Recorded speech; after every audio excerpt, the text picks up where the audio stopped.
John.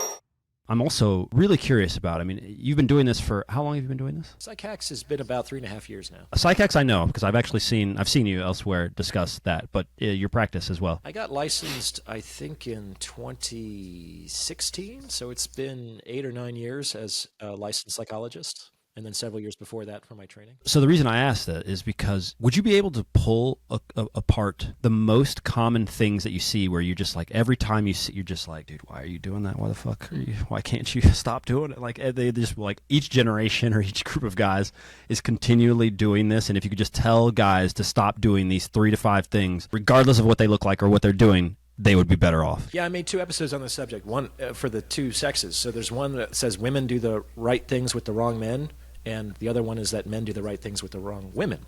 Since you asked me about men, I'll focus on the latter. So basically, most men have had some degree of success with women.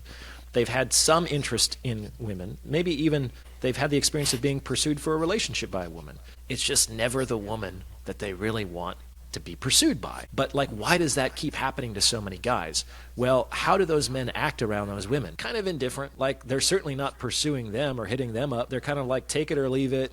They tend to be kind of cold, especially around sex. They don't give a bunch of gifts. They don't give a bunch of compliments. They almost kind of feel like they got one foot out the door when they're hanging out with those women. Once in a while, they meet a real baddie, and they completely change their game. And they think, oh, this is the one.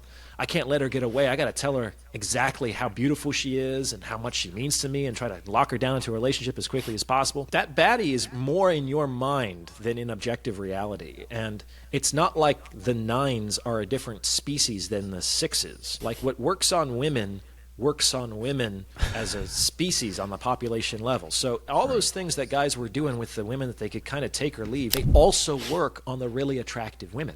And that's why it's important to kind of have a system. I talk about this, the metaphor I use is playing poker. You play poker, Will? Yeah, I mean, I have. Not in a while, but for sure. The thing about poker is the top players have not just a poker face, they have a whole system.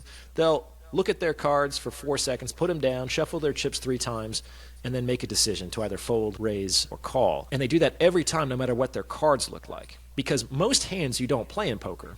A lot of people don't know that, especially if you haven't bought in on a blind. So you just like are waiting for a good hand. But if you finally get pocket aces or, suited king, queen, and you start jumping out of your chair and hooting and hollering and changing your betting strategy, you're not going to be able to bring in that pot because you've told to the other people. And what a shame to blow that opportunity. And it's really tough when you're playing poker and you got that good hand. I mean, my heart is just pounding in my chest, and I'm just trying to like not show my emotional response to the other players. But that's kind of how it is for men when they're dealing with really attractive women. You have to let your heart pound, but to keep your system in place, because that's your best possible chance of bringing in the pot.